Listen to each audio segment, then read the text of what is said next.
Assalamualaikum warahmatullahi wabarakatuh. Alhamdulillahirrahmanirrahim. Senang bisa bertemu dengan anak-anakku, siswa-siswi SMA Muhammadiyah 1 Surakarta.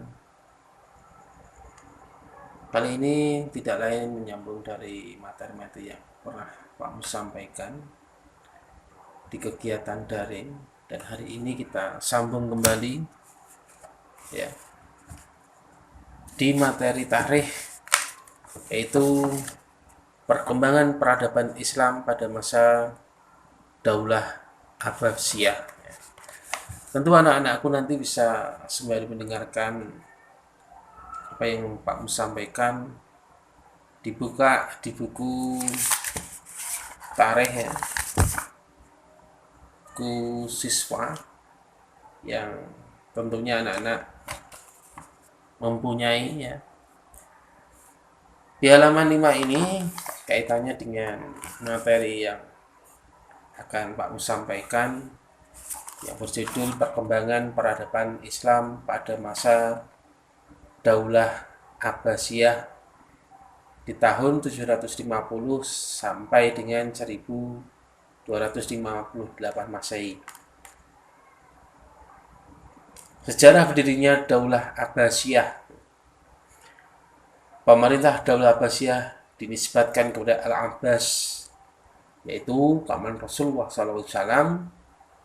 Dan sementara khalifah pertama dari pemerintahan ini adalah Abdullah Asyafah bin Muhammad bin Ali bin Abdullah bin Abbas bin Abdul Muttalib, yang didirikan pada tahun 1302 Hijrah atau 750 Masehi oleh Abdul Abbas Asyafah sekaligus sebagai khalifah pertama.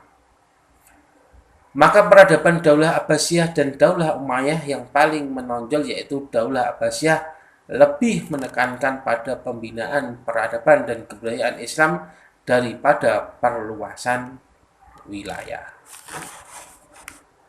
Puncak kejayaan Daulah Abbasiyah terjadi pada masa Khalifah Harun ar-Rasyid di tahun 786 sampai dengan 809 Masehi, dan Al-Ma'mun di tahun 813 sampai dengan 833 Masehi.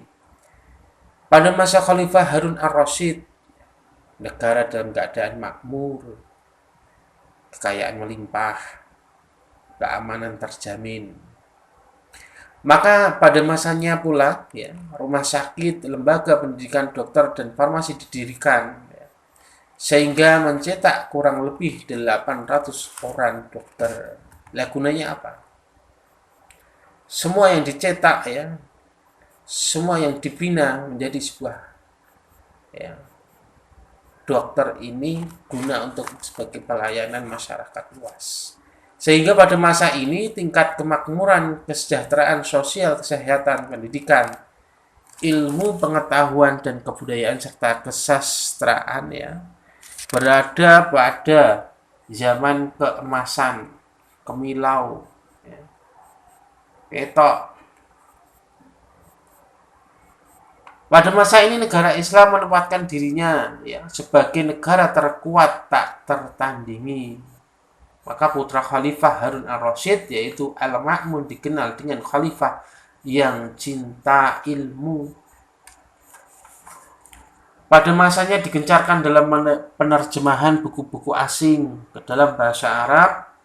Bahkan untuk menerjemahkan buku-buku Yunani, beliau mengkaji penerjemahan yang ahli, walaupun mereka dari golongan Kristen ataupun penganut agama lain.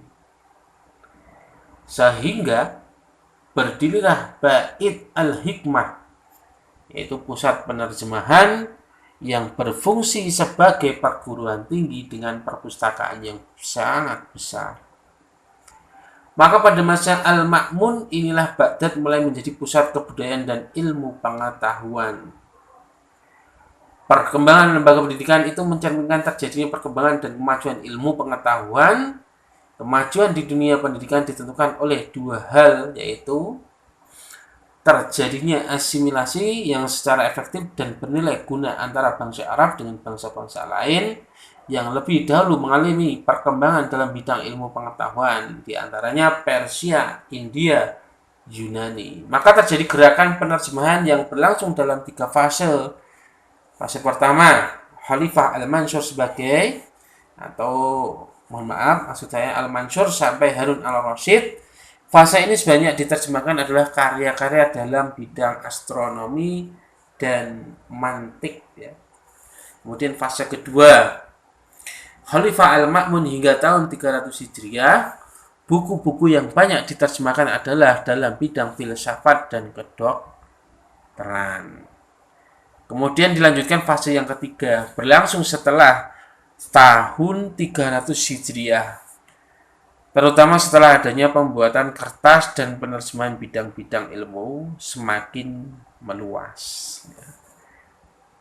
Maka peran Daulah Abbasiyah dalam berbagai bidang, ya, pada mulanya ibu kota Daulah Abbasiyah terletak di kota Al-Hashimiyah dekat Kufah. Ya. Untuk menjaga stabilitas negara, Al-Ma'mun memindahkan ibu kota negara yang baru dibangunnya di Baghdad dekat bekas ibu kota Persia. Sejak berdirinya Baghdad sebagai ibu kota yang baru, yang sudah menjadi pusat peradaban dan kebangkitan ilmu pengetahuan dalam Islam, beberapa kemajuan dalam berbagai kehidupan dapat disebutkan sebagai berikut, ya. Di antaranya bidang agama, ada ilmu fikih, ilmu tafsir, ilmu hadis, ilmu kalam, ilmu bahasa. Kemudian di bidang umum tersendiri ada filsafat, ya. Kemudian ilmu kedokteran, ilmu matematika, ilmu farmasi, astronomi, geografi, ya, kemudian sejarah dan sastra. Maka dengan adanya, ya, hal-hal yang kaitannya dengan tadi, itu menunjang faktor-faktor penyebab kemunduran Daulah Abbasiyah. Ya. Beberapa faktor yang menyebabkan kemunduran pada masa Daulah Abbasiyah adalah sebagai berikut: persaingan antar bangsa, kemerosotan ekonomi, konflik keagamaan, ya, perang salib, kemudian serangan bangsa Mongol di tahun 1258 Masehi. Serangan tentara Mongol ke wilayah kekuasaan Islam menyebabkan kekuasaan Islam menjadi lemah. Apalagi serangan Hulagu Khan dengan pasukan Mongol yang biadab, ya, menyebabkan kekuatan Abbasiyah menjadi lemah dan akhirnya menyerah kepada kekuatan Mongol. Akhirnya kekuatan Daulah Abbasiyah, ya, berakhir. Dari kekuasaan ialah ketika Baghdad sebagai ibu kota Daulah Abbasiyah dihancurkan oleh pasukan Mongol yang dipimpin oleh Hulagu Khan, ya. Baghdad di bumi menghanguskan dan diratakan dengan Al-Mutashim billah, ya, dibunuh. Kemudian buku-buku yang terkumpul di Baitul Hikmah dibakar dan dibuang ke sungai Tigris sehingga berubahlah warna yang tadinya kelihatan jernih, ya, berubah wujud menjadi hitam kelam karena lunturan tinta yang ada pada buku-buku itu. Dengan demikian, ya, lenyaplah Daulah Abbasiyah yang telah memainkan peran penting dalam bidangnya, yaitu kebudayaan dan peradaban Islam. Ya. Demikian, ya, perkembangan peradaban Islam pada masa Daulah Abbasiyah di tahun 750 sampai dengan 1258 Masehi. Mungkin karena waktu yang sangat terbatas, saya berharap sekali anak-anakku tetap bisa melanjutkan di materi ini dengan membaca kembali, mengulas kembali, dan tentunya apa yang saya sampaikan, ya, bisa dipahami, bisa dipelajari dengan baik. Sekian, terima kasih. Assalamualaikum warahmatullahi wabarakatuh.